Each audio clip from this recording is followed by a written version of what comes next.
सवितर दुरितानि परासुभा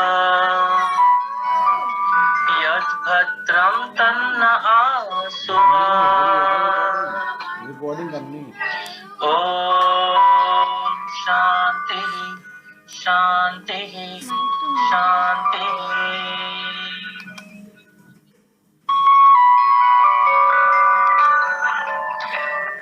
हिताहितं सुखं दुःखं आयुस्तस्य हिताहितम् मानं च तच्च यत्रोक्तम् आयुर्वेदः स उच्यते। What kamu?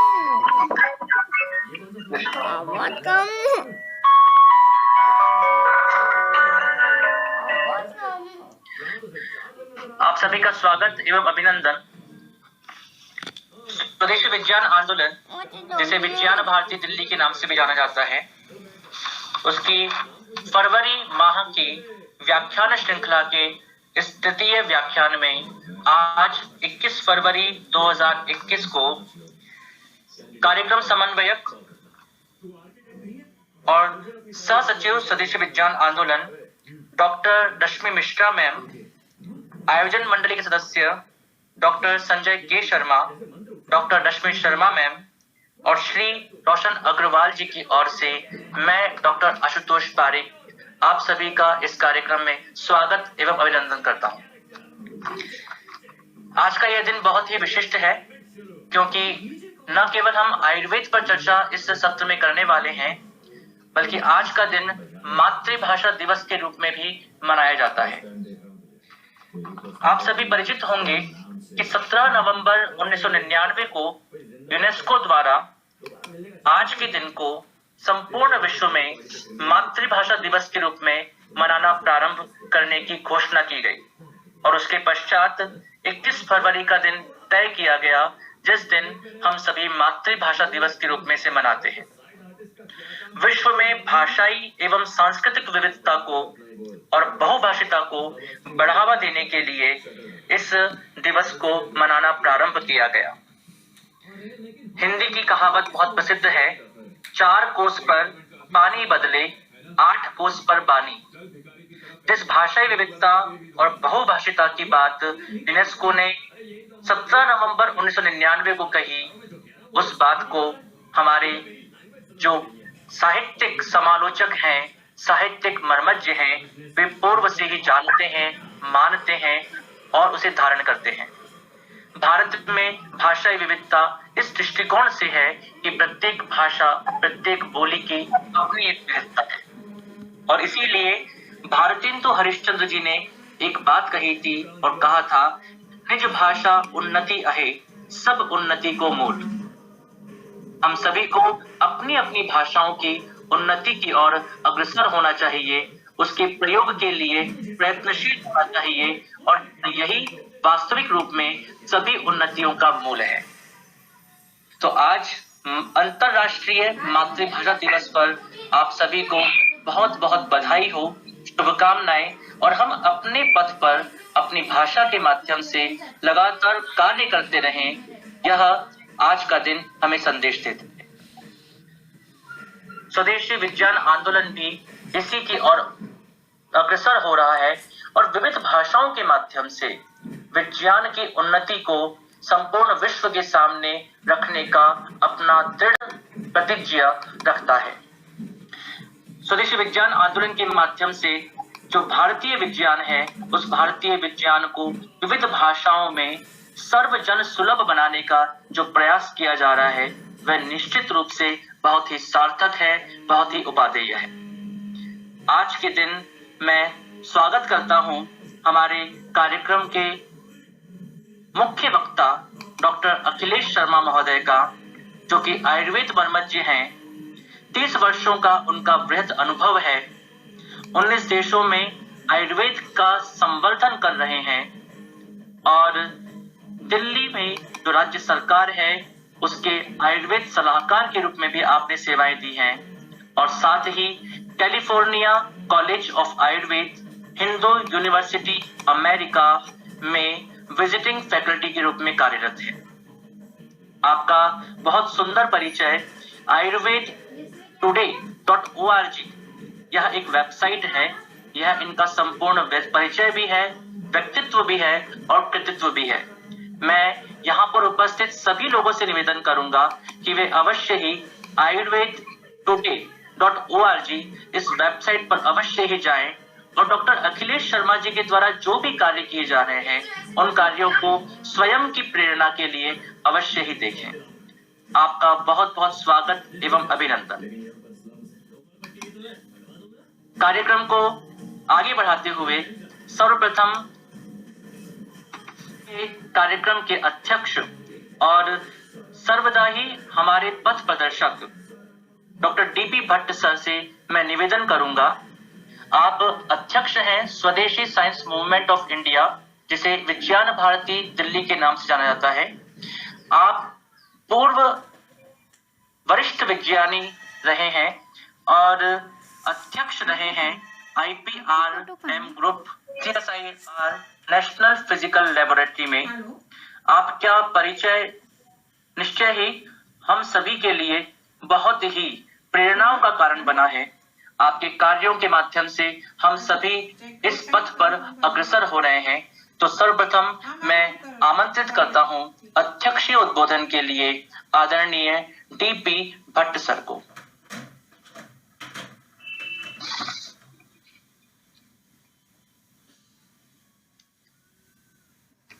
नमस्कार, मेरी आवाज आ रही है आपको? जी सर, आपकी आवाज आ रही है, बिल्कुल। नमस्ते सर। नमस्कार, गुड मॉर्निंग। नमस्कार सर। सर्वप्रथम मैं स्वदेशी साइंस मूवमेंट ऑफ इंडिया, जिसको हम विज्ञान भारती दिल्ली के नाम से भी जानते हैं, की तरफ से सभी परोक्ष रूप से जुड़े हुए प्रतिभागियों का हार्दिक स्वागत करता हूं। साथ में जैसे डॉक्टर आशुतोष जी ने मेरा काम काफी कम कर रखा है हर बार, तो मुझे स्पीकर महोदय के बारे में ज्यादा बोलना नहीं पड़ता है, आवश्यक हो जाता है, लेकिन उन्होंने मेरा काम हल्का कर दिया। तो मैं डॉक्टर आशुतोष शर्मा जी को भी अंतर्मन से प्रणाम करता हूँ। आपका सर इस कार्यक्रम में हमारा न्योता स्वीकार करने के लिए आपका बहुत बहुत धन्यवाद। आपका स्वागत। स्वदेशी साइंस मूवमेंट देश का एक most positive Akhil Bharatiya science organisation है, जिसने आज से 36 साल पहले जब हमने दक्षिण भारत में प्रोफेसर के.आई. वासु जी के नेतृत्व में एक सेमिनार बैठक में आयुर्वेद, योग व प्राचीन भारतीय ज्ञान विज्ञान की चर्चा की थी, तब वह संस्था के लिए एक प्रारंभिक दौर था। यद्यपि वैदिक काल से हमारा देश चरक संहिता गवर्न रहा, जिसमें आयुर्वेद ज्ञान संपदा विद्यमान है। यदि भाषा के संबंध में बात करें, क्योंकि आज का दिन हम अंतर्राष्ट्रीय मातृभाषा दिवस के नाम से मना रहे हैं, और शायद विज्ञान भारती दिल्ली के लिए तो ये बहुत एप्रोप्रिएट भी है, क्योंकि हम लोग सेलिब्रेशन करने में तो माहिर हैं, चाहे काम करें चाहे ना करें। लेकिन विज्ञान भारती की दिल्ली में शायद ये सही नहीं बैठता है। हम लोगों ने मातृभाषा को लेकर, हिंदी को लेकर पिछले 25 वर्षों से काम किया है, तो हमारे लिए तो मोस्ट बिफिटिंग है कि आज का सेलिब्रेशन हमारी संयोजक डॉक्टर रश्मि मिश्रा के माध्यम से संभव हो पा रहा है, और डॉक्टर आशुतोष जी उसमें 4 चांद लगाने का काम कर ही रहे हैं। तो इस भाषा के संबंध में 2 बातें करूं और थोड़ा संस्था के बारे में, क्योंकि मुझे लगता है कि आज हमारा जो भाषा की बात जब हम कर रहे हैं और जो आयुर्वेद की बात कर रहे हैं, जैसे जैसे समय बीतेगा आपको पता लगेगा, उसको तो भूलना दूर, उसके बारे में तो हम जानते भी नहीं है। संस्कृतनिष्ठ ज्ञान, दूसरे शब्दों में हमारी जड़, और यदि हम अपनी जड़ को ही खोद डालें तो पूरा पेड़ ही उखड़ जाएगा। इस संदर्भ में मैं व्यक्तिगत रूप से मानता हूं, जैसा मैंने पहले भी कहा, कि भाषा के नाम का महिमा गान और सेलिब्रेशन मात्र देश में न हो, जो अक्सर होता है। बल्कि यथार्थ में यह अत्यंत आवश्यक है कि हमारा विज्ञान भारती दिल्ली का कम से कम जो मूल उद्देश्य है कि हम विज्ञान की मौलिकता को खोए बिना इन उपलब्धियों को, विज्ञान की उपलब्धियों को आम जन तक पहुंचाने हेतु बिना अंग्रेजी के विरोध से उनकी ही भाषा में, स्वभाषा में, देसी भाषा हो चाहे मातृभाषा हो, उसमें उपयोग हो। वो विज्ञान को एक क्लास कमोडिटी मात्र के लिए महलों में बंद रखने के हेतु नहीं, बल्कि जनमानस यानी मास कमोडिटी तक उसे पहुंचाने हेतु संस्था का एक हमारा पुराना संकल्प भी पूर्ण हो, जो गत 25 वर्षों से हमारा दिल्ली में अभियान जारी है। और इसके लेखे जोखे में हम ज्यादा नहीं जाते हैं, हमारी वेबसाइट से आप लोग इसको देख सकते हैं कि हमने बाइलिंगुअल मोड में, मोस्टली हमने बाइलिंगुअल मोड में ही काम किया है और मल्टीलिंगुअल की तरफ भी हमने कुछ अंशदान किया है। अभी हमारी एक स्वदेशी विज्ञान पत्रिका जो अभी कोरोना पीरियड में हम लोगों ने स्टार्ट करी डॉक्टर रश्मि शर्मा के नेतृत्व में, उसमें बहुभाषी के तौर पर रीजनल लैंग्वेजेस को लेकर भी हम लोगों ने प्रकाशन प्रारंभ किया है। एक इश्यू हमारा रिलीज हो चुका है, दूसरा जल्दी ही रिलीज होने वाला है। अब यह जब संस्कृत और आयुर्वेद का थोड़ा परस्पर सामंजस्य के एक दो उदाहरण के साथ में बात करूं, उसके बाद अपनी वाणी को विराम दूंगा। मित्रों, ये सर्वविदित है कि हमारा प्राचीन साहित्य ज्ञान का एक ट्रेजर हाउस रहा, इसीलिए इस देश को शायद सोने की चिड़िया कहा जाता था। लेकिन हमारे अधिकांश एंशिएंट लिटरेचर संस्कृत भाषा में उपलब्ध है और आज के वैज्ञानिक संस्कृत में निपुण नहीं है। इसी प्रकार आज के संस्कृताचार्य आधुनिक विज्ञान से परिचित नहीं है और इस प्रकार की स्थिति से आज के वैज्ञानिकों को जो प्राचीन भारतीय साहित्य की तरफ आकर्षित तो हो रहे हैं, लेकिन उन्हें काफी दिक्कत आती है काम करने में। इस प्रकार का प्राचीन साहित्य देश विदेश की कई पुरानी पुस्तकालयों में आज भी संग्रहित है। और यदि आयुर्वेद में आप सक्सेस स्टोरीज की बात करें, जो हम कह रहे हैं कि बहुत मुश्किलात हैं काम करने में, क्योंकि हम संस्कृताचार्य विज्ञान नहीं जानते हैं और वैज्ञानिक संस्कृत नहीं जानते हैं, लेकिन उसके बाद भी कुछ सक्सेस स्टोरी हैं जिनको यदि हम मेंशन ना करें तो ये अप्रोप्रिएट नहीं होगा। क्योंकि मैं CSIR से आता हूँ। CSIR ने आयुर्वेद की CD लॉन्च करी कुछ वर्ष पहले और 45,000 मेडिसिनल प्लांट की सूची के रूप में TKDL यानी ट्रेडिशनल नॉलेज डिजिटल लाइब्रेरी के रूप में जो पारंपरिक ज्ञान का एक रूपांतरण हुआ, वह एक विश्व के सामने बहुत बड़ी मिसाल है और जिसके तहत इस डिजिटल लाइब्रेरी को विश्व पटल पर वाइपो द्वारा एक मॉडल के रूप में भी अडॉप्ट किया गया। इतना ही नहीं, कोरिया, चीन और मलेशिया भी CSIR के TKDL मॉडल को अपने अपने देशों में अपने अपने तरीके से इस समय डेवलप कर रहे हैं। साथ में आपको पता होगा कि USPTO से हल्दी के पेटेंट को CSIR ने रिस्टोर करने में बड़ी साहसिक भूमिका निभाई थी। उसी का नतीजा है कि हमारी हर्बल वेल्थ के बायोपायरेट्स को न केवल रुकने में हम कामयाब हुए, बल्कि हमारी पारंपरिक ज्ञान की असीम महत्ता को समझने में भी पाश्चात्य देशों ने अब काफी रुचि दिखाई है। और इस संदर्भ में यदि मैं कुछ संस्थाओं का नाम न लूं तो ये एप्रोप्रिएट नहीं होगा।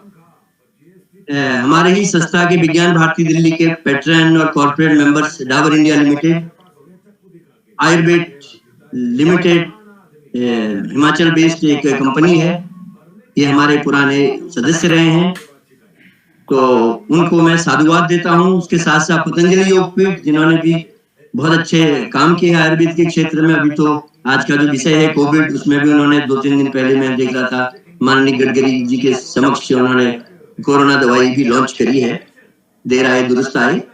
तो इन सभी संस्थाओं को मैं विज्ञान भारती दिल्ली की तरफ से साधुवाद देता हूँ और बधाई देता हूँ। इन शब्दों के साथ मैं डॉक्टर आशुतोष जी को निवेदन करूंगा कि आप आगे की कार्रवाई जारी करें। धन्यवाद।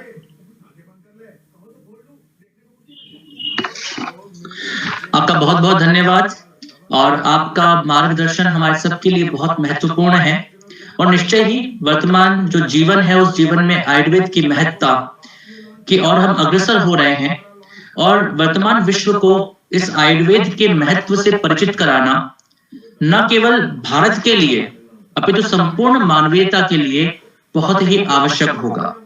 क्योंकि आयुर्वेद जो है वह आयुर्वेद इस बात को रखता है कि आयु अस्मिन् विद्यते अनेन वा आयुर्विन्दति इति आयुर्वेदः। आचार्य सुश्रुत के इस वचन में उन्होंने कहा है कि जिसमें आयु की चर्चा की जाए या जो आयु के बारे में अपना वक्तव्य प्रस्तुत करता है उसे आयुर्वेद कहते हैं। आचार्य चरक भी कहते हैं कि स्वस्थस्य स्वास्थ्य रक्षणम आतुरस्य विकार प्रशमनम। स्वस्थ व्यक्ति के स्वास्थ्य की रक्षा करना और जो आतुर है, जो रोगी है, उस रोगी के विकारों का प्रशमन करना, उनको शांत करना, उनको दूर करना, उसके रोगों का निवारण करना, ये दो उद्देश्य होते हैं, दो प्रयोजन होते हैं आयुर्वेद के। वर्तमान चिकित्सा पद्धतियां रोग के प्रशमन पर अधिक ध्यान देती हैं और स्वस्थ व्यक्ति के स्वास्थ्य की रक्षा करने की ओर कम। इसी कारण से चिकित्सकीय विज्ञान तो उन्नति को प्राप्त हो रहा है, लेकिन स्वास्थ्य का जो रक्षण है वह रक्षण कहीं ना कहीं कमजोर पड़ता जा रहा है। इसीलिए आयुर्वेद के इन दोनों प्रयोजनों को एक साथ रखते हुए संपूर्ण विश्व को स्वास्थ्य की रक्षा के लिए और साथ ही रोग के प्रशमन के लिए, दोनों के लिए अग्रसर होना होगा। एक वाक्य है, एक वेद वाक्य है, वहां पर कहा गया है तन्मे मनः शिव संकल्पमस्तु, अर्थात शिव संकल्पना से हम संयुक्त हो, हमारा मन संयुक्त होना चाहिए। आज की परिस्थितियां ऐसी हैं कि हम देखते हैं चिकित्सा में अपना लाभ कमाने के लिए, अपने स्वार्थों की पूर्ति के लिए हम किसी को भी रोगी बना देने पर भी गुरेज नहीं करते हैं और हम कोशिश करते हैं कि भले ही कुछ भी हो, रोग हो या ना हो, या फिर किसी भी तरह से रोग को उत्पन्न करके भी यदि हमें अपना लाभ कमाना हो तो उस लाभ की प्राप्ति के लिए हम अग्रसर हो चले जाते हैं। जहां पर शिव संकल्प की बात कही गई है, यहाँ पर शिव का तात्पर्य है कल्याण, अर्थात हम समस्त मानव के कल्याण के संकल्पना से संयुक्त होकर कार्य करें। आयुर्वेद निश्चित रूप से इन सभी उद्देश्यों को, इन सभी 8 उद्देश्यों को, ऋषि मुनियों के उन सभी वक्तव्यों को एक साथ ला करके रखने वाला था। और इसी कारण आयुर्वेद के माध्यम से हमने न केवल एक अच्छी आयु को प्राप्त किया, अपितु उसके साथ साथ हमारे द्वारा एक ऐसे जीवन की संकल्पना हो सकी जिसके माध्यम से हम स्वस्थ रह सके और दूसरों के स्वास्थ्य की भी रक्षा कर सके। आज का यह दिन आयुर्वेद को समर्पित है और हमारे साथ हैं आदरणीय डॉक्टर अखिलेश जी शर्मा, और आपका आयुर्वेद की दृष्टिकोण से जो कार्य है वह कार्य निश्चित रूप से हमें न केवल आयुर्वेद को समझने में अपितु आयुर्वेद की वर्तमान जीवन में आवश्यकता और विश्व में हम किस प्रकार से आयुर्वेद को अग्रसर कर सकते हैं, आगे बढ़ा सकते हैं, उस दिशा में आपके प्रयत्न बहुत ही सार्थक हैं, उपादेय हैं और हम सभी के लिए प्रेरक हैं। महर्षि आयुर्वेद के आचार्य या आयुर्वेद के देवता जिन्हें धन्वंतरी कहा जाता है, और उसके पश्चात चरक, सुश्रुत, वाग्भट और ऐसे न जाने कितने ही ऋषि मुनियों के द्वारा हमें जिस आयुर्वेद का ज्ञान प्राप्त हुआ है, आज उस आयुर्वेद के ज्ञान को संपूर्ण विश्व तक पहुंचाने की आवश्यकता है। शरीरम आद्यम खलु धर्म साधनम, समस्त धर्मों के साधन सबसे पहले शरीर ही है, हमें शरीर को स्वस्थ रखना ही होगा। और डॉक्टर अखिलेश शर्मा जी का यही एक मंतव्य है, यही एक उद्देश्य है, यही एक लक्ष्य है। हम सभी आपके उस लक्ष्य में एक साथ खड़े होना चाहते हैं और आपके मुख से उस आयुर्वेद की महत्ता को आज के परिप्रेक्ष्य में सुनना चाहते हैं। आपका आज का विषय है कोविड-19 then and now, global ayurvedic perspective. निश्चय ही यह विषय आज के समय की आवश्यकता के पूर्णतया अनुरूप है। लेकिन मेरे कुछ विदेशी भाइयों का भी एक आग्रह पहले से आया था कि अखिलेश जी आप हिंदी और अंग्रेजी में मिक्स करके बोलिएगा तो कई चीजें हम लोग भी समझ पाए। और क्योंकि मुझे कई देशों में रहने का, जाने का मौका मिला है और वहाँ आयुर्वेद को कोशिश करता हूँ कि उनकी भाषा में समझा सकूं, तो आज का ये सेशन मैं आप सभी को समर्पित करता हूँ।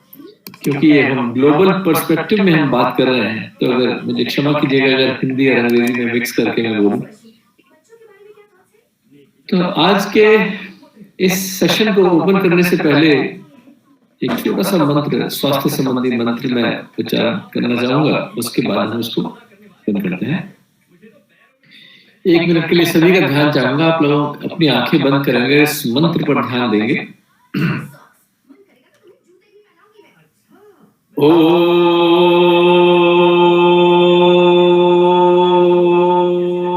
भेषजम भेषजम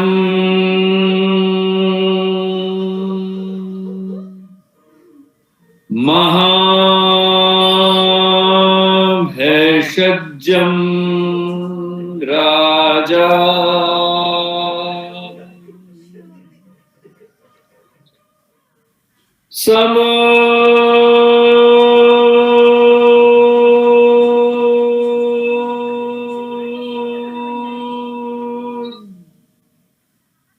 गते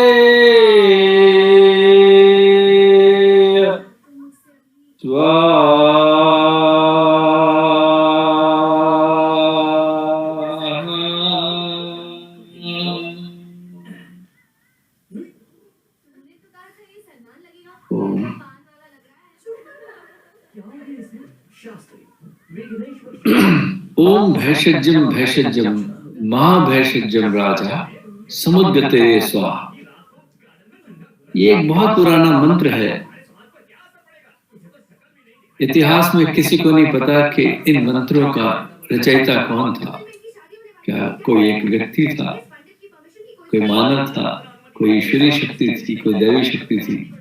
because those mantras were beyond space and time. और उन व्यक्तियों ने भी जिन्होंने लिखा, उनकी महानता ये थी कि उन्होंने उसका कोई इंटेलेक्चुअल प्रॉपर्टी राइट नहीं मांगा था। वो मानव मात्र के कल्याण के लिए लिखे गए वह दैव वाक्य मंत्रों के शब्द में इस पृथ्वी पर जो अवतरित हुए अनेकों ब्रह्म ऋषि, उन्होंने हमें ये ज्ञान बांटा है। इस मंत्र के बारे में कहा जाता है कि when you chant this mantra and you start doing the microscopic examination of bacteria and pathogens even under microscope, they stop multiplying. उनकी ग्रोथ भी एक तरह से रुक जाती है, वे स्तब्ध रह जाते हैं, क्योंकि इस मंत्र में आह्वान किया है उस भेषज्य को, उस महाभेषज्य को, जो कि देवों का देव, भेषज्यों का भी महाभेषज्य है, सृष्टि का रचयिता। और आगे उसके बाद कहता है उसको नमन करते हुए कि समुद्गते स्वाहा। बाकी सब चीज जो है ना, negativity of thoughts and emotions, negativity of bacterias and pathogens, all of that has to be offered to the holy fire to convert it into positivity. ये इसका शाब्दिक अर्थ है या शाब्दिक भाव है इस मंत्र का। तो इसलिए अपने आप में ये बहुत महामंत्र है स्वास्थ्य का, जो आपके अंतरात्मा के अंदर और आपके आसपास के पूरे ब्रह्मांड के अंदर एक पॉजिटिविटी की झंकार उत्पन्न करता है, positivity of thoughts and emotions, ताकि सारी नेगेटिविटी वार्ड ऑफ हो जाए। इसका सबसे बड़ा इम्यूनो मॉड्यूलेटरी इफेक्ट शरीर, आत्मा और मन पर पड़ता है। तो ये बात हमें समझनी होगी कि जब भी हम स्वास्थ्य की बात करते हैं, हम बार बार केंद्रित हो जाते हैं शारीरिक स्वास्थ्य पर, लेकिन केवल आयुर्वेद ऐसा विज्ञान है जिसमें शरीर, आत्मा और मन के स्वास्थ्य की बात कही गई। इसीलिए वेस्टर्न वर्ल्ड में जब मैं बोलता हूं तो मैं बोलता हूं for multivitamin for the soul, यानी कि आत्मा के लिए कौन सा मल्टीविटामिन हमको चयन करना है, हाँ, वह सारा दैव व्यापाश्य चिकित्सा जो आयुर्वेद की वैदिक वांग्मय में से आती है, वही केवल उसका हल बताती है। वेस्टर्न वर्ल्ड के अंदर तो आत्मा नाम की चीज ही नहीं है। वो कहते हैं जी वी कैन नॉट प्रूव आत्मा in the test tube, so we don't believe in. Spirituality का कोई पैरामीटर नहीं होता, तो इसलिए हम उस पर विश्वास ही नहीं करते। लेकिन आज वो ये पाते हैं कि जब हम ध्यान लगाते हैं या मंत्रोच्चारण करते हैं तो कहीं ना कहीं पॉजिटिव वाइब्स झंकृत होती हैं मन में, आत्मा में, शरीर में, और वो आपके साइकोलॉजिकल फ्रेमवर्क ऑफ माइंड को भी पॉजिटिविटी की ओर ले जाता है, और उसी तरह के बायोकेमिकल सिक्रीशंस जो शरीर में होते हैं उसकी वजह से they have the positive impact on the body.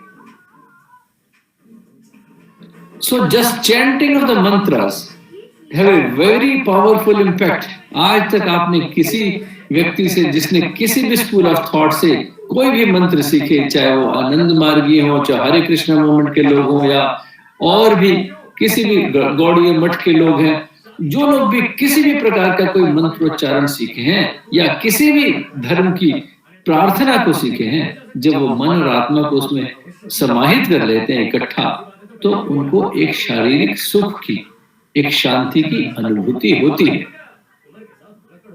इस सब का डेफिनेट एक्सप्रेशन केवल आयुर्वेद ने विशद वर्णन किया है. यही इसी साइंस की महानता है, इसकी विशालता है, जिसको हम समझ नहीं पाए. अनफॉर्चुनेटली आज का जो बच्चा है, वो आज का जो वैज्ञानिक भी है, वो वेस्टर्न वर्ल्ड के एडवांसमेंट ऑफ टेक्नोलॉजी को तो देखता है, लेकिन वैदिक वांग्मय के पीछे जो उस गहरी सोच को जिसने डेवलप किया उसको वो भूल जाता है. तो आत्मिक स्तर पर अब देखिए, वेदों में से एक रेफरेंस देना चाहूंगा, although it is out of context. मैं कोविड-19 पे बोलूंगा, लेकिन उससे पहले मैं एक एग्जांपल आप सभी बुद्धिजीवी वर्ग के लोग बैठे हैं शेयर करना चाहूंगा. मैंने कहीं इतिहास में एक रेफरेंस पढ़ा, वो कहता है कि way back many thousands of years ago there was a kind of a round table conference held somewhere in Himalayas. तो यानी उस समय के white collared class of the society, यानी साधु संत लोगों का एक इंटेलेक्चुअल ग्रुप इकट्ठा हुआ और एक राउंड टेबल कॉन्फ्रेंस हुई. उन लोगों ने सृष्टि के रचयिता ब्रह्मा जी से एक प्रश्न पूछा कि प्रभु, सृष्टि का अर्थ क्या है? Why we are born on this earth? What is the purpose? What is that we have to achieve? Very basic question which comes to every humans mind even today. तो ब्रह्मा जी ने कहा कि मुस्कुराए, बोले ये मेरी सृष्टि है और मैं परमात्मा हूं और आप सभी इसकी जीव आत्मा है. You are the subdivisions, subconsciousness of me, और तुम्हारा अल्टीमेट गोल जो है वो अपने प्रति, परिवार के प्रति, समाज के प्रति कर्मों का निर्वाह करते हुए तुमको मोक्ष प्राप्ति करनी है, ताकि सभी सुख और दुख के और मोह माया के बंधन से आप छूट जाओ. So your ultimate goal is to achieve the ultimate state of liberation or salvation or moksha, which almost every religion of the world is talking about, same or the different, similar expression. भाव सबका वही है. Christianity में उसको कह दिया कि स्वर्ग जाने की बात है ना. तो मूल पर्पस यही था कि मोक्ष प्राप्ति हमारे जीवन का अंतिम लक्ष्य है, ब्रह्मा जी ने कहा उस राउंड टेबल कॉन्फ्रेंस के अंदर. जब ब्रह्मा जी ने ये उत्तर दिया तो उनमें से एक सज्जन खड़े होते हैं, Rishi Bharadwaj. He raises his hand and he says कि प्रभु, अगर मोक्ष प्राप्ति हमारे जीवन का अंतिम लक्ष्य है, जो कि आयुर्वेद में लिखा भी है, तो कोई ऐसा ज्ञान दीजिए जिससे हमारा शरीर, आत्मा और मन स्वस्थ रहे, यानी स्व में हम मोक्ष प्राप्ति के अंतिम साधन को आसानी से प्राप्त कर लें. यह संवाद हो रहा है ऋषि भरद्वाज के साथ ब्रह्मा जी का. तो ब्रह्मा जी स्माइल करके वो कहते हैं, भाई in a tricky way you have asked me a big favour. आपने मेरे से बहुत बड़ी फेवर मांग ली है, लेकिन अब आपने मांग ली है तो मैं आपको यह दैविक ज्ञान देने जा रहा हूं जो पृथ्वी पर मानव मात्र के कल्याण के लिए, केवल मानव मात्र नहीं, संपूर्ण जीवों के लिए, संपूर्ण जगत के लिए यह अपने आप में कल्याणकारी सिद्ध होगा. जब इस ज्ञान को अपनाओगे तो शरीर, आत्मा और मन स्व में स्थिर रह पाएंगे, यानी आप स्वस्थ रह पाओगे. जब आप स्वस्थ रह पाओगे तभी आप मोक्ष प्राप्ति के अंतिम साधन को आसानी से प्राप्त कर लोगे. तो वह ज्ञान जो उन्होंने त्रिसूत्र आयुर्वेद के रूप में ऋषि भरद्वाज को और 5 अन्य ऋषियों को दिया, जिसमें भेल, जतुकर्ण, पराशर इत्यादि 6 स्कूल ऑफ थॉट्स थे जो उसके बाद बने. तो देखिए, this is the unparalleled example out of entire history of medicine which tells you why do you need good health and what is the meaning of good health. क्या western world में मैं जाता हूँ, यही क्वेश्चन मैं पूछता हूँ, Harvard में जाऊं या यूसीएलए में, यूनिवर्सिटी मायामी मेडिकल स्कूल में, मैं उनसे पूछता हूँ कि आप ये बताइए why do you want to be healthy. तो किसी का उत्तर होता है कि साहब I just want to look nice, 6 pack muscle दिखने चाहिए, आई शुड लुक हैंडसम, मेरे बाल अच्छे हों, मेरी आंखें अच्छी हों, मुझे दिखता ठीक हो, तो so that I feel happy. So मैंने कहा okay, is that your ultimate goal? बोले हाँ जी। मैंने कहा but does the happiness stay forever? हमेशा रहती है क्या प्रसन्नता? नहीं, चली जाती है। हम उस टेम्पररी हैप्पीनेस को देख रहे हैं। Does that beauty remain forever? कि नहीं, शारीरिक सुंदरता भी एक दिन समाप्त हो जाती है। 6 पैक मसल्स चाहिए, क्या वो हमेशा रहते हैं? नहीं। तो इसका मतलब मैंने कहा कि वेस्टर्न वर्ल्ड की मेडिसिन में क्या हम केवल यही टेम्पररी गोल अचीव करने की कोशिश कर रहे हैं कि मैं खुश हो जाऊं, मेरे 6 पैक मसल्स बन जाए, मैं हेल्दी दिखूं, मैं हैंडसम दिखूं? Those were temporary goals unfortunately. तो देखिए, आयुर्वेद की डीप फिलॉसफी क्या है कि अंतिम लक्ष्य क्या है, फाइनल गोल क्या है? मोक्ष प्राप्ति। तो आयुर्वेद, योग, मेडिटेशन के ये सभी टूल्स, ये साधन है मोक्ष प्राप्ति के अंतिम लक्ष्य को प्राप्त करने का। जब हम जैसे ही हम उस बात को समझ जाते हैं तो हमें समझ में आता है कि शरीर भी नाशवान है, देह नाशवान है, इसीलिए उसका शोक भी नहीं करना है। इसीलिए शरीर के बारे में आयुर्वेद ने लिखा है दुष्यते अनेन इति दोष, the one which has got tendency to get defective, tendency to get out of balance, that is why the body decays. अगर मनुष्य शरीर का, देह का अंत नहीं होता तो ईश्वर में और मनुष्य में फिर फर्क क्या था? तो यह इतनी जबरदस्त फिलॉसफी जहां स्पिरिचुअलिटी और हेल्थ केयर एक प्लेटफॉर्म पे आकर के एक दूसरे के साथ इंटरमिंगल कर जाते हैं, अपने आप में आत्मसात कर लेते हैं, जो बताता है कि स्पिरिचुअलिटी में और हेल्थ केयर में सामंजस्य या रिलेशनशिप क्या है, इन दोनों के बीच में क्या संबंध है, ऐसा ज्ञान केवल आयुर्वेद आपको देता है, जो कि उस वैदिक साहित्य का अटूट पाठ है। So this is the unparalleled example which every Ayurvedic doctor or every Vedic scholar should quote in his lectures. जब ये बातें बोलता हूँ ना तो बहुत सारे लोग हैरान होते हैं, बोले अरे ये हमें किसी बाबा जी ने बताया नहीं, आप लगता है थोड़े थोड़े किसी धर्मगुरु की तरह किसी संत की तरह बोल रहे हैं। तो मैंने कहा भाई इसकी ब्यूटी यही है, वैदिक वांग्मय में ये सारी चीजें इंटरकनेक्टेड थी। हमने पिछले कुछ 100 सालों में उसकी ऐतिहासिक महत्ता को भुलाते हुए उसका केवल वह पार्ट याद कर लिया कि जहां फिजिकल बॉडी पर फोकस किया और कुछ जड़ी बूटियों की केवल दवाइयां बनाई, भूल गए कि शरीर, आत्मा और मन तीनों का समवायी संबंध है। केवल शरीर की सुख की बात नहीं करनी है, आत्मिक सुख की बात करनी है, मानसिक सुख की बात करनी है।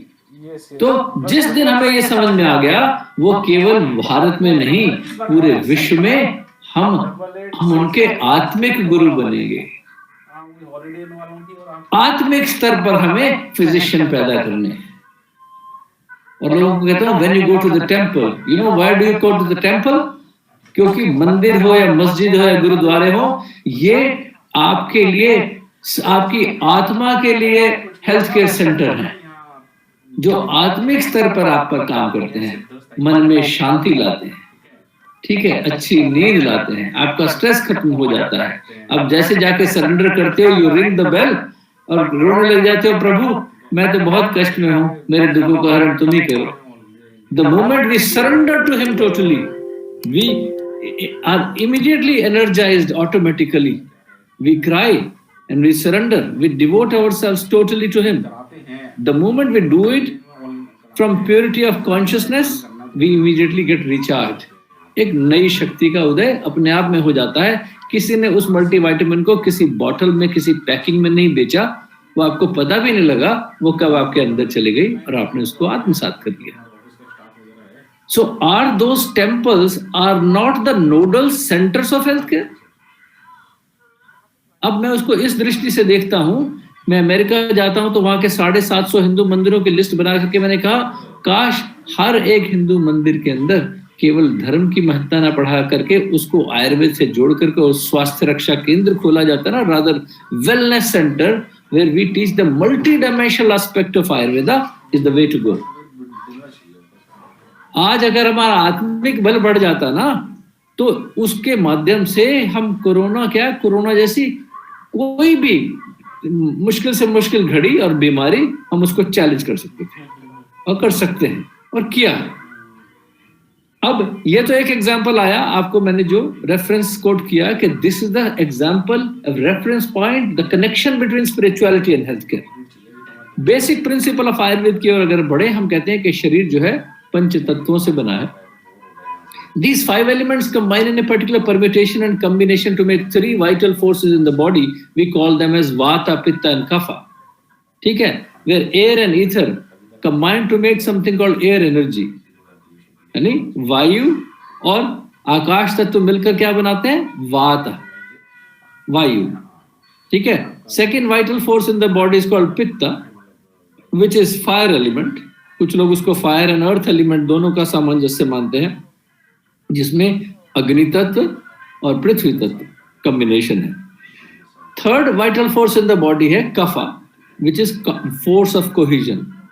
वो फोर्स ऑफ कोहिजन जो है वो वाटर एंड अर्थ एलिमेंट के कॉम्बिनेशन से बनती है। जल तत्व और पृथ्वी तत्व के उसमें उनका सामंजस्य है। तो हम ये मानते हैं कि शरीर जो है पंच तत्वों से बना है। वैदिक वांग्मय भी पढ़ाता है, आयुर्वेद का ज्ञान भी पढ़ाता है। Now if we compare it with the modern atomic theory, आज के परिप्रेक्ष्य में देखें तो मॉडर्न एटॉमिक थ्योरी में हम कहते हैं everything is made up of atoms. In Ayurveda we say everything is made up of 5 elements. Let us put this 2 theories together. तो हम देखते हैं कि we are talking about the same thing with different expression, जो कि आज से हजारों साल पहले हमारे शास्त्रों में लिखा था। अब उसका एग्जाम्पल मैं ऐसे देता हूं कि अगर हम स्ट्रक्चर ऑफ एटम देखें तो it contains neutrons and protons in the centre which carry weight and mass. That is according to Ayurveda is the earth element. उसके बाद हम कहते हैं कि electron is a charge particle which is moving in the orbit. That movement of the electrical in the atom is symbolising vata, air energy, and the charge of the electronic atom is something called which is fire energy. ठीक है? अग्नि तत्व की प्रधानता है, representation है वहां पर। Then we say that there is a distance between the two. Neutrons are placed in the center of the atom, an electron is going in the orbit, and there is a distance or space between the two. That is the Akash element. And the moisture content or the humidity of an atom is nothing but the water element. So are we not talking about the same thing with different expression? अगर हम देखें तो आकाश ये पांचों तत्व structure of atom के अंदर विद्यमान है, but we call it with a different expression. आज की मॉडर्न डे भाषा में उसको मॉडर्न एटॉमिक थ्योरी कह दिया कि सभी चीजें एटम से बनी हैं, और 5000 साल पहले हमारे ऋषि मुनियों ने उसको पंच तत्व की थ्योरी कहा। तो इस तरह ये मैं बेसिक एग्जांपल्स आपको केवल इसलिए दे रहा हूं कि अगर आप उस वैदिक वांग्मय के साहित्य को ठीक तरह से समझ ले और अंग्रेजी भाषा में उसका ट्रांसलेट करना शुरू करें तो आपको पता लगेगा कि अंग्रेजी भाषा अपने आप में पूर्ण नहीं है, पूरा भाव का एक्सप्रेशन ही अवेलेबल नहीं है, because English itself is an incomplete language. तो हम अधूरे ज्ञान के साथ जी रहे हैं। अगर हमने वैदिक वांग्मय के उस साहित्य की महत्ता को नहीं समझा तो इसका मतलब हम उस अधूरे ज्ञान के साथ जी रहे हैं। जो गौरवशाली इतिहास 5000 साल का पहले रहा है ना, उसका not even tip of the iceberg we have been able to touch up till now. इतना गहन ज्ञान है, the more you get into you are amazed. अब बात करते हैं कोविड-19 की सीधे। मतलब मैं अब ज्यादा उस इतिहास और उसके साइंटिफिक इंटरप्रिटेशन की ओर ना जाते हुए, क्योंकि समय कम है और कोविड-19 पर हमने बात करनी है। देखिए, कोविड-19 जो सिचुएशन है उसके लक्षण पूरी तरह से वही हैं जो जनपदोध्वंस एक शब्द है हमारे आयुर्वेद के रेफरेंसेस में जो यूज होता है जब मास पैंडेमिक फैलती है। उसमें क्या होता है, जल, थल और आकाश तीनों दूषित हो सकते हैं। दैट इज वाई वो दूषण, वो प्रदूषण जो हमने फैलाया है, चाहे वो not abiding by laws of nature है ना, तो ये जो सारा इम्बैलेंस जल में भी हुआ है, थल में भी हुआ है, वायु में भी हुआ है। दैट इज वाई वो जो सूक्ष्माणु है, सो कॉल्ड कोविड-19 virus has been spreading all around. तो जनपदोध्वंस के जो रेफरेंसेस हमारे किताबों में है, अगर उनको ध्यान से जोड़े तो हम पाएंगे कि हम वही बात कर रहे हैं जो हजारों साल पहले हमारी पुस्तकों में लिखी है और उसका हल भी बताया गया है। ठीक है, अब हम आगे चलते हैं, बात करेंगे कोविड-19 की सीधे सीधे, और उसमें आयुर्वेदिक पर्सपेक्टिव क्या है। आज से कुछ समय पहले अगर आपको याद हो, जब फरवरी के बाद ये हमारे देश में बहुत तेजी से फैलना शुरू हुआ और हम लोगों ने उसके बारे में सुना, मैंने 14 मार्च 2020 को आयुर्वेद का एक आर्टिकल लिखा था ऑर्गेनाइजर में। अगर जो लोग ऑर्गेनाइजर पढ़ते हैं वो देखेंगे कि this was one of the first article ever written जिसमें मैंने आयुष्वाद की परिकल्पना और वात श्लेष्मक ज्वर के बारे में as a strong reference point लिखा था कि इसको हमें आयुर्वेद की पैथोफिजियोलॉजी के अनुसार वात श्लेष्मक ज्वर के अंदर कैटेगराइज करना चाहिए और लाइन ऑफ ट्रीटमेंट उसी ढंग से होना चाहिए। सो टॉकिंग अबाउट दैट, जो ये नोवल कोरोना वायरस था, it has to be symptomatically managed for severe acute respiratory infections. तो वात श्लेष्मक ज्वर जो है, लंग्स हैं, वो वायु का स्थान माने गए हैं। वहां जब बलगम जमना लगता है उसको हम श्लेष्मा या कफ कहते हैं। Even the word cough, COUGH, cough, the word cough comes from a Sanskrit word कफ। वो त्रिदोष, आयुर्वेद का जो त्रिदोष का सिद्धांत है, कफ शब्द का मतलब है फ्लेम, जिसमें ह्यूमिडिटी भी हो, जो विस्कस हो, ठीक है, जो अभिष्यंदी पदार्थ है, उसी को हमने कफ की संज्ञा दी है। वहीं से अंग्रेजी में ये शब्द चुराया गया और लिखा गया कॉफ। ठीक है, तो इसमें सारे लक्षण वही हैं जो सीवियर एक्यूट रेस्पिरेटरी इंफेक्शन, जिसको सारी कहते हैं मॉडर्न मेडिसिन में, अंग्रेजी में ये भाव है, ये उसके लक्षण कोरोना में उसी तरह के मिलते हैं। तो अगर हम उसको वात श्लेष्मक ज्वर की कैटेगरी में रख करके उसका ट्रीटमेंट चालू करते हैं तो trust me, that is the way to deal with कोविड-19। अच्छा, मजे की बात क्या है कि अब मॉडर्न डे पर्सपेक्टिव की बात करते हैं कि जब कोरोना फैला, जिन एडवांस नेशंस में फैला, आज तक America, so called the most advance Nations of the world हैं, जहां लोग हेल्दी, सो कॉल्ड हेल्दी खाना खाते हैं, पैसे वाले हैं, संभ्रांत लोग हैं, उनमें सबसे ज्यादा लोग मरे हैं, सबसे ज्यादा डेथ्स हुई हैं। लेकिन उन्हीं देशों के अंदर अगर भारतीय मूल के, एशिया मूल के लोगों की डेथ्स देखें तो बहुत कम हुई है। Why? If you start digging into the subject, then you will see कि जैसे आयुर्वेद के प्रिंसिपल जाने या अनजाने में वो लोग फॉलो कर रहे थे हजारों साल से, क्योंकि आयुर्वेद का 4 पिलर्स हैं स्वस्थ रहने के: आहार, विहार, विचार और संस्कार। This is how the Ayurveda narrates. तो आहार की अगर हम बात करते हैं तो आयुर्वेद कहता है कि food and medicine are not two separate things, it is the same thing spoken with different expression. यहीं से हिपोक्रेटिस जैसे मॉडर्न मेडिसिन के कथानक ने समझा और सीखा, और उसने कहा बाद में, let food be your medicine and medicine be your food. तो हिपोक्रेटिस ने आयुर्वेद की वैदिक फिलॉसफी से में ही से समझा। तो इसीलिए उन सारे मसालों का प्रयोग जो ब्रोंकोडायलेटर हैं, जो एंटीऑक्सीडेंट्स हैं, जो इम्यूनोमॉड्यूलेटर्स हैं, उनका जाने या अनजाने में हम पिछले 5000 साल से प्रयोग कर रहे हैं। चाहे वो घर में दूसरी जमात पास बूढ़ी अम्मा हो या दादी हो, जो फॉर्मर किसी यूनिवर्सिटी में या हार्वर्ड में तो नहीं पढ़ी है, भारत में भी किसी अंग्रेजी स्कूल में भी नहीं पढ़ी, लेकिन वह संस्कार, वह ज्ञान उसको माँ से, दादी से, परदादी से, जॉइंट फैमिली सिस्टम में से मिलता आया और हजारों साल से ट्रांसफरेंस होता गया उसका। बिकॉज आयुर्वेद के रूट्स भारत में हैं, तो आयुर्वेद के खान पान की कला का सीधा सीधा इम्पैक्ट वहां की सभ्यता पर, वहां की संस्कृति पर था, पड़ा, obviously for geographical reasons also.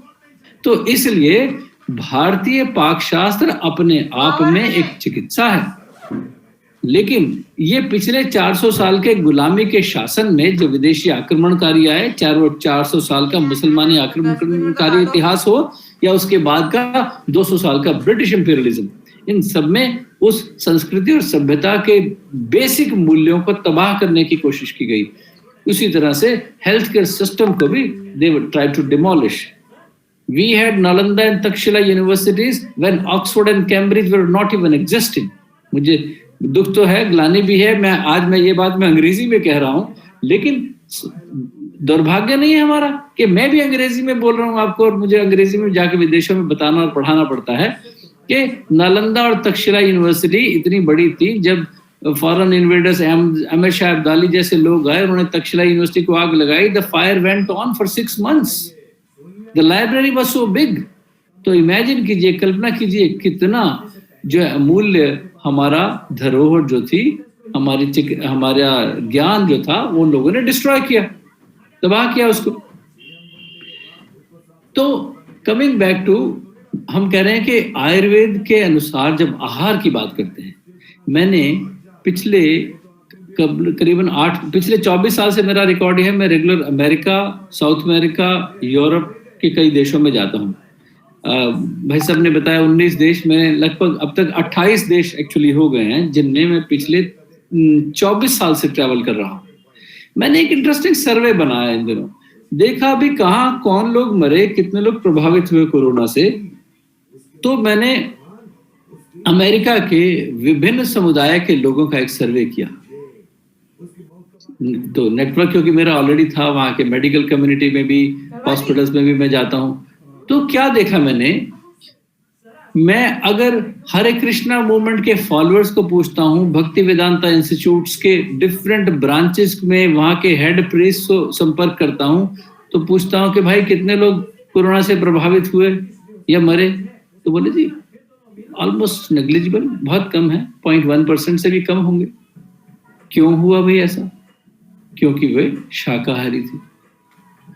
Gujarati समाज की बात करें, गुजराती समाज के डिफरेंट पहलुओं को, डिफरेंट सेक्टर्स को, मेरे पिताजी विदेश सेवा में रहे नॉर्थ ईस्ट अफ्रीका में, वहां तक भी मैंने कॉल्स की, लोगों को पूछा, और जिनके मैं संबंध में हूँ, चाहे वो अटलांटा में हो, कैलिफोर्निया में, न्यूयॉर्क में हो, चाहे मायामी में हो, डिफरेंट अक्षरधाम मंदिर के स्कूल ऑफ थॉट को फॉलो करने वाले लोगों से जब पूछता हूँ, उनके धर्म गुरुओं से, पुजारियों से या ट्रस्टीज से, जो उन मंदिरों के ट्रस्टी हैं, RWAs में हैं, सेक्रेटरी हैं मंदिर के, प्रेसिडेंट्स हैं मंदिर के, इंडो अमेरिकन कल्चरल सोसाइटीज हैं, इन सब से जहां मैं पूछा कि कितने लोग मरे जी, गुजराती समाज, नहीं जी बहुत कम है, नहीं मरे। क्यों नहीं मरे भाई? Because they were all vegetarians. ठीक है, सो आयरोनिकली और fortunately this virus is animal protein lover. जो लोग सबसे ज्यादा मांसाहार करते हैं, मांसाहार का सेवन करते हैं, वही लोग सबसे ज्यादा प्रभावित हुए हैं। तो देखिए कितना इंटरेस्टिंग पहलू है ये आज पता लग रहा है कि Americans despite eating lot of food, वो लोग मीट खाते हैं, और वो भी कच्चा मीट खाते हैं, भारतीय शैली की तरह पका हुआ मीट नहीं खाते, क्योंकि उनको मसालों के बारे में पता ही नहीं है। तो meat eating itself has in A culprit. लेकिन काश, मैं ये सोचता हूँ, काश मैं उस पूरे समाज को ये पढ़ा पाता कि भाई it is good to be vegetarian than to be non vegetarian.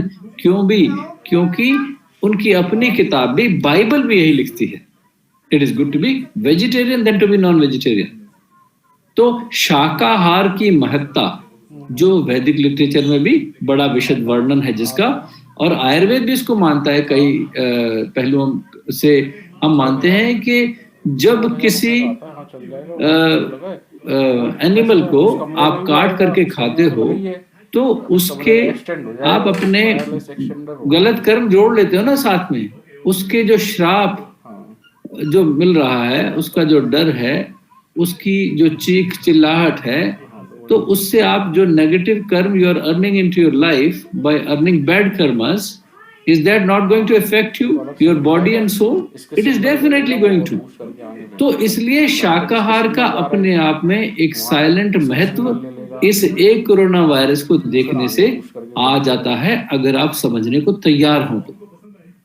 ऐसे और कई सेक्ट्स को मैंने पूछा, आनंद मार्गीज को पूछा मैंने, स्वीडन, फिनलैंड, नॉर्वे, इन कंट्रीज में मैं रेगुलर जाता हूँ, वहां भी देखा, जहां गमलास्तान में था उनका, स्वीडन में स्टॉकहोम में मेन सेंटर, उनसे पूछा, वहां के धर्म गुरुओं से पूछा, वो सब लोग बच गए।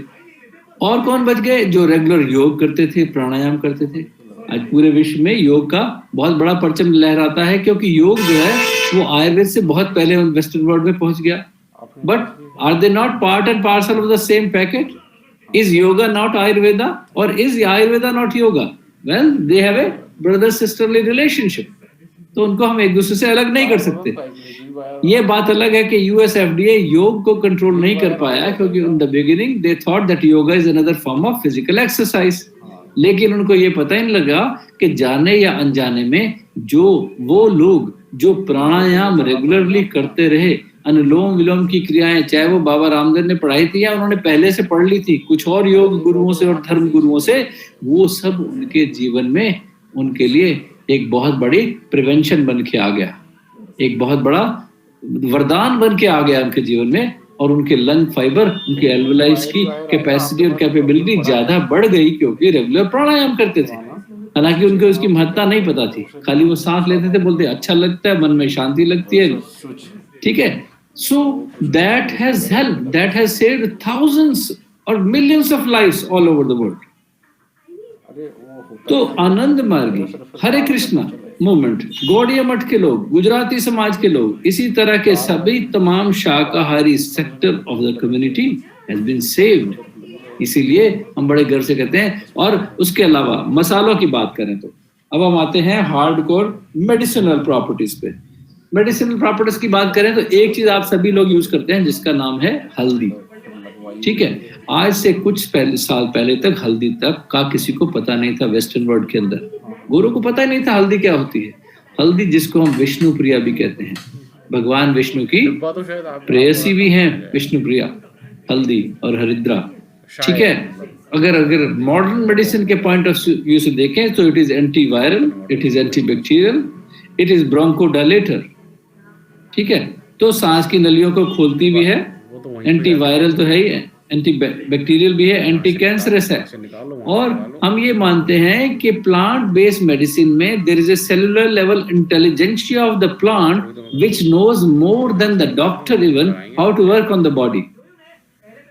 तो इसलिए हल्दी जब कैंसर सेल को जाके मारती है शरीर के अंदर, तो वो सिलेक्टिव होती है, वो हेल्दी सेल्स को नहीं मारती, और उसे पता है ये अनहेल्दी सेल है और ये हेल्दी सेल है। अनहेल्दी सेल को उसकी गर्दन को घोट देती है, उससे सबसे पहले वहां ऑक्सीजन सप्लाई बंद करती है। This is the mode of action of हल्दी, हैज बीन डॉक्यूमेंटेड, स्टडीड। इसके बहुत सारे इंटेलेक्चुअल प्रॉपर्टी राइट्स डिफरेंट लोगों ने लिए हैं, जो हरिद्रा पर आज सब जगह कुरकुमा हो रहा है, जो कि एक्टिव प्रिंसिपल है हल्दी का।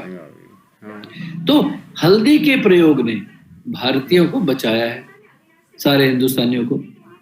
इसी तरह और अन्य कई मसाले, जैसे जीरा है, जीरा वात कफ नाशक है, ठीक है।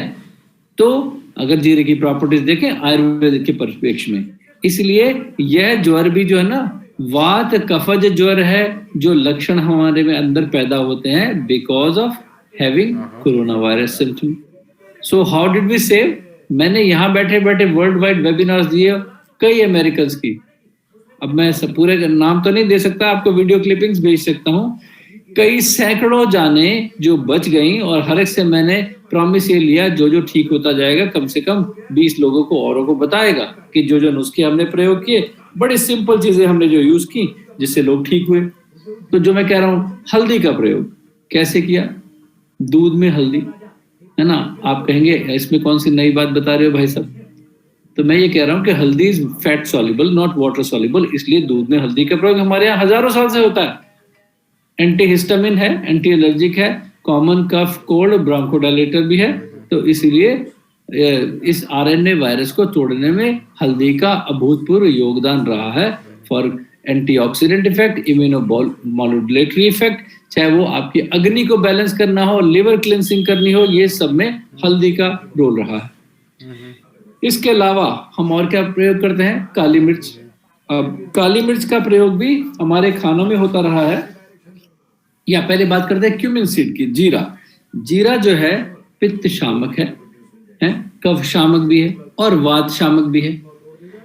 तो वात कफज ज्वर को ठीक करने के लिए जीरे के पानी का प्रयोग या जीरा एज ए स्पाइस का प्रयोग हमारे देशों में हजारों साल से हुआ है।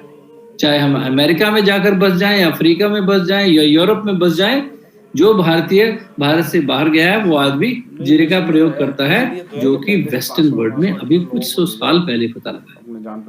अगर आपको याद हो कि पुर्तगीज हमारी कंट्री में आए थे काली मिर्च का व्यापार करने, छोटी इलायची खरीदने, हल्दी खरीदने, ये सब मसाले हमसे लेकर के गए। वो they were not bringing in return anything to us, they were rather taking our spices to their countries, because those who understand the medicinal value of those spices, कि सारे मसाले वो हमारे लिए खाली टेस्ट और फ्लेवर के लिए नहीं थे, वो हमारे लिए औषधीय गुण से उपयुक्त आयुर्वेद से डायरेक्टली जुड़े हुए चीजें थी।